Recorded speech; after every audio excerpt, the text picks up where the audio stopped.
voyons, mais c'est le maximum. Il compte à son tour. Nous l'avons fait ce soir. 3 et 2, 5 et 2 font 7. Ah, mes enfants, quelle recette! Je n'ai jamais fait ça. Jamais, jamais, jamais. Mon ami, 730. Ah, je t'embrasserai, si vous voulez. Non, je plaisante. Oh, 730. J'ai vu aussi pendant l'entracte. Et les voilà.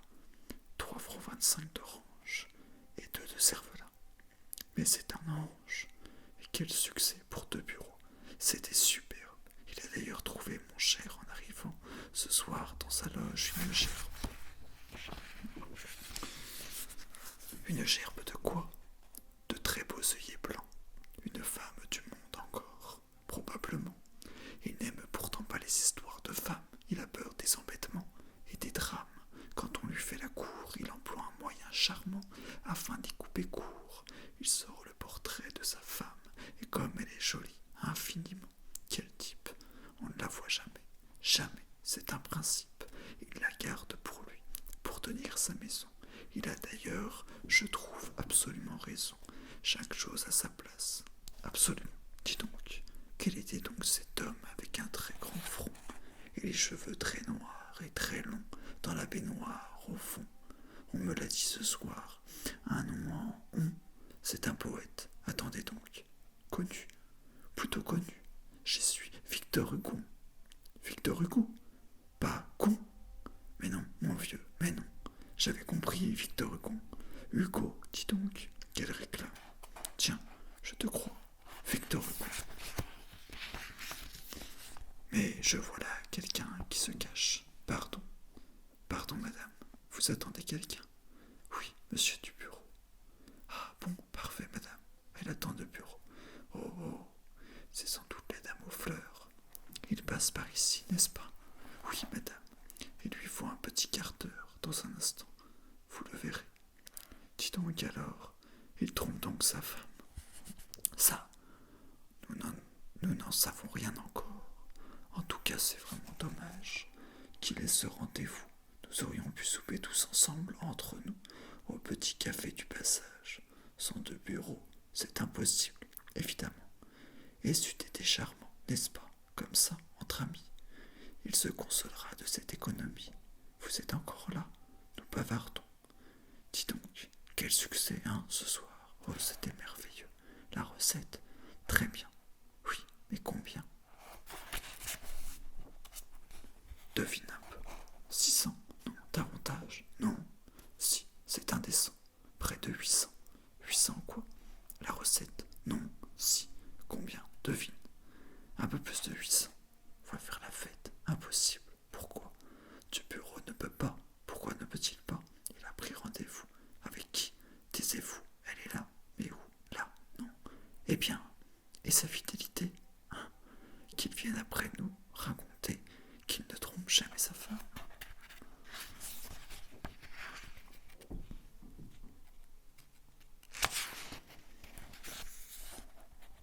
Elle n'est pas très bien, la dame.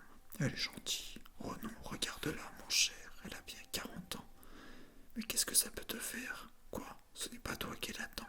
Alors, bonsoir. Eh bien, tu n'attends pas ton vieil ami Pierrot? Non, pas ce soir. Bonsoir. Bonsoir. Il est parti. Qui? De bureau? Non, pas encore. Bonsoir. Combien fait-on ce soir? Pas bien loin de 900. Non, c'est prodigieux. Bonsoir, mesdames et messieurs. Dis donc, Clément. Patron. Écoute un peu. Viens donc. Je ne suis pas content, tu sais. De moi. De toi. Pourquoi? Mais parce que tout simplement, tu ne respectes pas, mon vieux, l'engagement que je t'ai fait signer. Oh, patron, Mais non, ta conduite n'a pas de nom. Nous sommes vendredi, si j'ai bonne mémoire. Or, tu m'avais juré de ne plus boire. Par semaine, 15 jours. Le jeudi seulement, je te l'ai fait signer sur ton engagement. Nous sommes vendredi, mon vieux, et tu en pestes. Oh, c'est hier, pardon. Ça, c'est l'odeur qui reste. C'est honteux. J'aurais honte à ta place, Clément. Mais j'ai honte, patron. Ça me fait de la peine d'être obligé de vous mentir, de me cacher. Pourquoi vois-tu, je ne peux pas m'en empêcher. Ah, croyez-moi, patron, allez, donnez-moi 2 jours par semaine. Comment 2 jours? Pour me saouler? Ça vaudrait beaucoup mieux. On n'en parlerait plus, ce serait décidé. Je crois que ce n'est pas une mauvaise idée. Donnez-moi le lundi, tenez, c'est un jour creux. Tu voudrais le remplir? Oui, patron, soyez généreux. Dites, faites-moi plaisir. Donnez-moi le lundi, hein, mon patron. 2 jours. Vous souriez, c'est dit. Oui, mais tu sais, pas un de plus. Oh, patron, c'est juré. Merci, patron. Salut. Eh bien, mon vieux, c'est fait. J'ai le lundi en plus.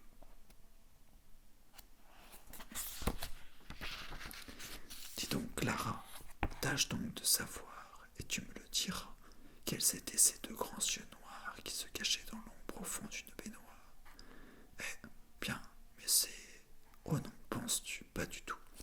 Très brune et mince extrêmement, avec autour du cou d'énormes diamants, l'air très poseur et pas très gai.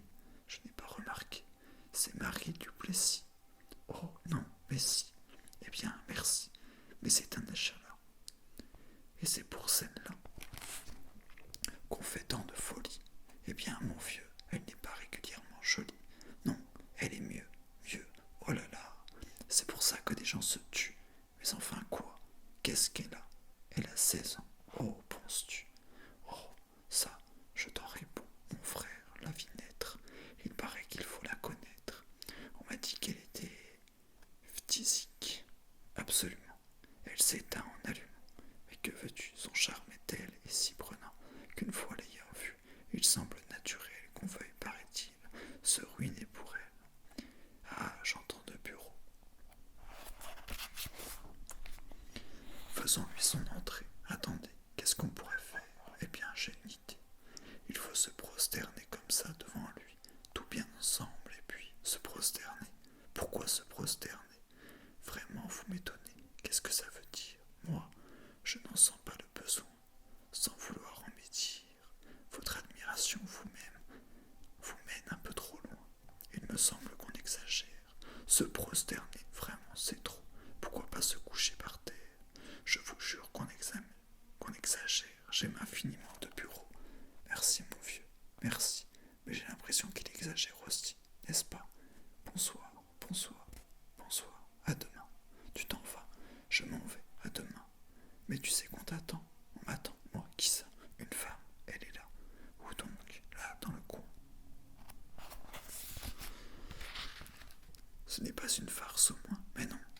C'est elle qui me l'a dit tout à l'heure. Oh, je déteste ça. Dieu que c'est embêtant. C'est sans doute la dame aux fleurs. Évidemment. Il faut que je la remercie. Ne nous laissez pas seuls, surtout, je vous en prie. Madame, on me dit que vous m'attendez. C'est vrai. Oui, je vous attendais. Oui, je voulais vous voir. Me voir. Oui, de tout près. Et je voulais aussi vous entendre parler. Car vous avez je ne sais quoi de légendaire qui m'avait tellement troublé. Et oui, je désirais vous entendre parler. Vous qui savez si bien vous taire. Ce n'est pas une qualité. Chez moi, c'est presque involontaire. Je crois que pour savoir au théâtre se taire, à la ville, il suffit de savoir écouter. Et je crois bien sans me vanter que je sais très bien écouter. Oui, oui, certainement. Mais malheureusement, tous vos amis aussi. C'est vraiment merveilleux comme on écoute ici. C'est assez déplaisant. Et ça me gêne pour parler. Allons-nous-en. Où voulez-vous aller? Ailleurs, tout simplement. Ailleurs. Oui, pourquoi pas. Rien n'est plus simple, assurément.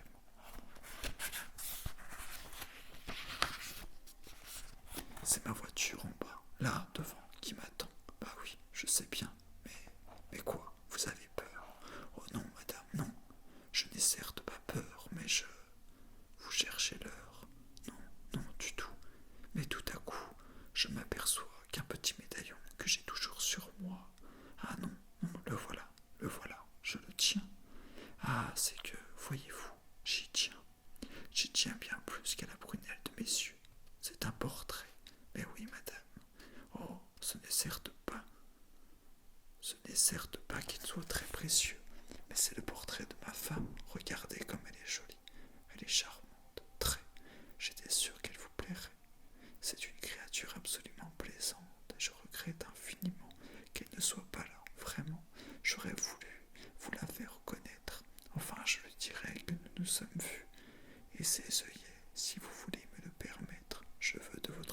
ce soir les lui remettre. Quels œillets, vos œillets, mes œillets, comment ce n'est pas vous? Mais non, monsieur, du tout. Pardon, je croyais.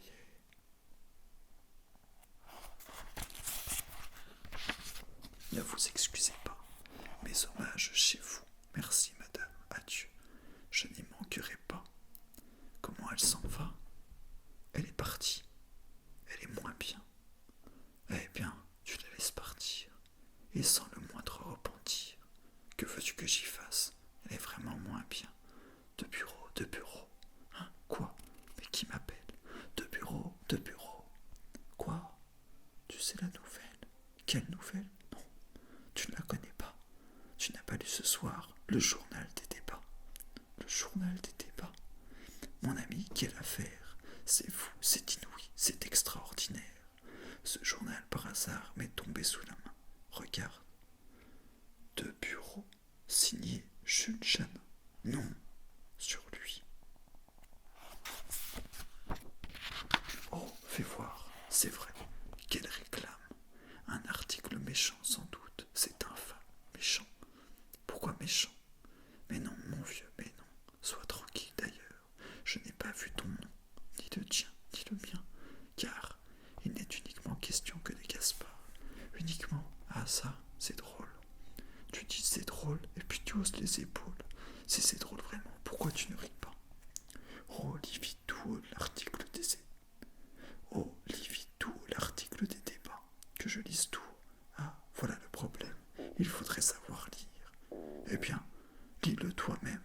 Je lis mal, en effet. Tu plaisantes. Vraiment, je ne peux même pas parler facilement. Et par geste plutôt aisément je m'exprime. Toi, tu parles, même en jouant la pantomime. Lis l'article, veux-tu, sur ton ami Pierrot. Avec plaisir, à toi. Silence. De Bureau. Le plus grand comédien de notre époque, Jean-Gaspard de Bureau, est né le 31 juillet 1796. Il est de Bureau comme Talma était Talma. Il a fait une révolution dans son art. Il a véritablement créé un genre nouveau de paillasse. Il a remplacé la pétulance par le sang-froid, l'enthousiasme par le bon sens, acteur sans passion, sans parole et presque sans visage, qui dit tout, exprime tout, se moque de tout, qui pourrait sans mots dire jouer toutes les comédies de Molière, inimitable génie qui va, qui vient, qui regarde, qui ouvre la bouche, qui ferme les yeux, qui s'en va, qui fait rire, qui attendrit, qui est charmant. Vous êtes dans un jour d'ennui et vous voulez vous distraire sans fatigue. Allez au funambule, allez voir De Bureau, allez. Ce n'est plus qu'au funambule que vous trouverez aujourd'hui ce plaisir sans fiel, ce rire sans obscénité que la comédie nous promet depuis si longtemps. Au funambule, il y a 1000 acteurs en un seul. Or, ces 1000 acteurs, ces 1000 visages, ces 1000 grimaces, ces 1000 postures, cette joie brusque, cette douceur d'une minute, cette tendresse si prompte à commencer et à finir, tout cela a la honte de nos théâtres, tout cela n'a qu'un nom et s'appelle De Bureau. La consternation se peint sur le visage des comédiens. Eh bien, c'est merveilleux. Quel article! Admirable. Comme publicité, vraiment, c'est formidable. Lequel est le plus embêté? Jules Janin, j'espère. Il dit la vérité. Mais oui, certainement. Quelle publicité pour notre cher petit théâtre, quelle aubaine! Eh bien, que ressens-tu? Je sens un peu de haine. Il me semble chez eux. Tu n'as pas remarqué? Laisse-les donc. Mais non, il faut leur expliquer. Mais leur expliquer quoi? Je ne sais pas. Leur dire que c'est la vérité, que je sais très mal lire. Regarde-les, mon cher, et discute tout bas. Ils m'en veulent. Mais non. Mais si, je ne veux pas. Je n'ai pas proposé d'ailleurs cette lecture. Dites-moi, j'ignorais l'article, je vous jure, et je le trouve absolument exagéré. Mais pas du tout, mon vieux. Non, tu l'as inspiré. Mais non, voyons, c'est ridicule. Et pourquoi De Bureau? Pourquoi les funambules? J'aurais compris. Je ne suis pas de ton avis. C'est très bien comme ça. Oh, moi, je suis ravi. Moi, je ne le suis pas. Il faut penser aux autres. Voyons, pourquoi mon nom et pourquoi pas les vôtres, si je jouais tout seul? Dis donc, quoi donc, mon vieux? est-ce que tu connais ce monsieur? Est-ce que tu connais ce monsieur? Quel monsieur? Ce monsieur qui te fait tant de peine. Tu ne le connais pas. Le connais-tu? La haine. Si je connais, j'attends. Mais naturellement. Ah, tu le connais, lui. Lui, personnellement. Beaucoup. Il est charmant. Très fin, très sympathique. Tu le connais? Jeannin, beaucoup. Ah, tout s'explique. Et il le connaît. N'en dites rien. C'est convenu. Quoi? Tu connais Jeannin? Je ne l'ai jamais vu. Alors pourquoi cet imbécile? Je proteste. Non, non, tais-toi. Je ne veux pas qu'on me déteste. J'ai senti qu'ils étaient jaloux. Ça s'est calmé. Oh, être aimé. As-tu vu leur figure? Ces nez qui s'allongeaient, et combien ils rageaient pendant cette lecture. Oh, que c'est bête, et que c'est triste, et que c'est mal. Nous aurions bien mieux fait de cacher ce journal. L'article est excellent. Moque-toi donc du reste. Cet homme t'a compris. Ces hommes me détestent. Qu'est-ce que ça peut te faire? Des ennemis, il en faut. Non, mais si, mais non. Mais si, courage, on ne peut pas n'avoir pourtant que des amis. Eh bien, c'est bien dommage. Vois-tu, je ne peux pas supporter qu'on m'en veuille. Ça me fait du chagrin, beaucoup réellement. Et j'aime tant que l'on m'accueille d'un sourire ou d'un mot charmant. Aimer, faire plaisir, être gentil, je crois, même pour être adroit, que c'est bien plus adroit. Du moins, c'est comme ça que je comprends la vie. Moi, je ne suis pas un héros. Je ne veux pas que l'on m'envie. Je ne suis qu'un pauvre Pierrot, mélancolique et fatigué, et qui fait semblant d'être gai comme il fait semblant d'être blanc. Gaspard, un mot, lequel? Je pars. Mais je voudrais, veux-tu me donner ton avis? Veux-tu que nous soupions tous les deux, quelque part, tous les deux? Pourquoi pas? N'en as-tu pas envie? Envie? Oh, très. Eh bien alors, il va me montrer le portrait. Bonsoir. Quoi? Tu m'en veux? Du tout, du tout. Bonsoir, mon vieux. Il faudrait être fou. Mais quand même, merci pour tes jolis œillets. Quels œillets? Des œillets? Quoi, mes œillets? Ah, tu croyais? Oui, je croyais. Ce n'est pas toi. Non, pas du tout. À demain, à demain. Et ça, c'est plus fort que tout. De bureau.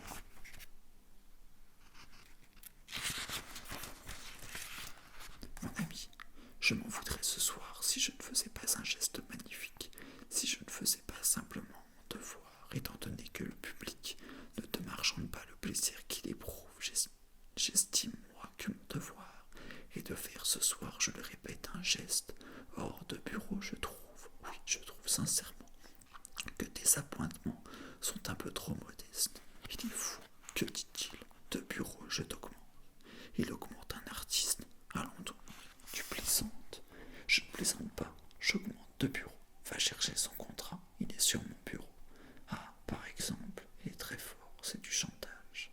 S'il croit me faire aimer comme ça davantage, il a pourtant le droit. Pas d'être maladroit devant eux, pourquoi faire? Était-ce bien de la peine? Tu gagnais jusqu'ici 30 francs par semaine, c'était déjà très beau. Et pourtant, d'un seul coup, Jean-Gaspard de bureau, désormais ta semaine augmente de 100 sous. Merci, mon cher patron. Par semaine, il est sous. Ah, voilà que c'est, mon vieux, la renommée. Et demain, je commande une affiche imprimée. C'est la première fois depuis 20 ans, mon cher. C'est fou, c'est insensé, c'est superbe, c'est cher. Hein? La presse, mon vieux, tu vois son influence. Eh oui, tu penses au bien qu'elle te fait. Oui, bien sûr, mais je pense au mal qu'elle peut faire également. Quel mal? On n'a jamais parlé de toi dans un journal. Oh non, jamais. Tu comprendrais. Ce soir, elle m'augmente. Elle est la bienvenue. Mais vois-tu qu'un beau jour, elle me diminue. Quand je serai mauvais, toi mauvais, je suppose. Ah, monsieur du bureau, c'est le grand là qui cause. Merci, je peux. Allez, n'ayez pas peur. Allez. C'est bien à monsieur du bureau que j'ai l'honneur de parler. Oui, monsieur, oui, vous désirez. Je suis un journaliste et mon journal m'envoie pour obtenir de vous, monsieur, de vive voix, quelques renseignements précis sur vos débuts. L'article de Jeannin vous a mis très en vue, et nous voudrions bien. Mes débuts, c'est déjà loin tout ça. Votre enfance, oh là, c'est encore plus loin que mes débuts. Non, c'est la même époque. On a des souvenirs que parfois l'on évoque.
disloqué. Il marchait sur les mains. Il aurait pu, certainement, s'il avait travaillé, finir homme-serpent. Homme-serpent. Ma sœur aînée était jolie, tu l'as connue. Elle a fait depuis des folies. Ne mettez pas non plus qu'elle a fait des folies. La plus jeune était très habile et pouvait danser sur le fil. Moi j'étais chétif, indolent, et je n'avais aucun talent acrobatique. Ah, que de gifles, que de coups. J'ai failli me rompre le cou. Sur toutes les places publiques, j'étais la honte de la troupe. Je les sentis souvent à l'heure de la soupe. J'avais un maillot rose incroyable, inouï. Depuis longtemps, le rose étant évanoui. Il avait cette couleur assez spéciale, qu'on appelle la couleur sale. Il était sale exactement, avec des trous un peu partout, et des reprises vertes, marron, jaune ou grises. Et nous allions de ville en ville, toujours marchant. En hiver, on couchait la nuit dans les asiles. On couchait en été n'importe où, dans les champs. Ah, si c'est ça la liberté, nous étions libres. Nous avons traversé le monde en équilibre. Que de chagrin, que de danger, que de péril. Mon existence alors n'a tenu qu'à ce fil. C'est dans mon horoscope. Et quand je pense à mon enfance, quelquefois, je vois dans l'espace. Je vois un fil d'argile qui traverse l'Europe, avec ma famille qui passe. Je n'ai pas d'autre chose à vous dire, monsieur. Merci, monsieur, c'est tout à fait délicieux. Je vous salue. Adieu, monsieur. Bonjour, monsieur. Bonjour, monsieur. Bonjour, monsieur. Et maintenant, rentrons. Tout le monde est parti. Tu m'accompagnes. Tiens, parti. Eh bien, voyons, souris. Ne garde pas cet air navré, car tu dois être heureux. De quoi? De ta soirée. Mais oui, je voudrais tant te voir un peu sourire. Eh bien, mais je souris, tu vois. Non, pas assez. Voyons. Pense à ton avenir. Toi, pense à mon passé. Crois-tu que l'on puisse effacer, malgré que l'on ait encore en vie, en 15 ans de bonheur, 15 années de chagrin, lorsque ces 15 années sont les premières de la vie? J'en doute. Et c'est pour ça que j'aime doublement mon gamin, qui est l'amour, ce petit. Mon cher, il a ma voix, il a mes yeux, il a mes mains. Tu te revois de ce gamin. Avec certaines différences, vois-tu, sans qu'il s'en doute, et sans qu'il le comprenne, je lui fais vivre en ce moment ma vraie enfance, avec la sienne. De bureau, dis donc, quoi, c'est une dame? Eh bien, qui voudrais-tu te parler? Une dame très bien. Encore, mais c'est de la folie. Adieu. Ah non, pourquoi? Reste avec moi. Je te préviens qu'elle est jolie. Ça m'est égal, reste avec moi. Mais puisqu'elle t'attend, je ne l'attendais pas. Regarde-la. Elle est charmante, au trait. Et puis comme elle est jeune. Allons-y du portrait. Voyez-vous ça? Je suis un...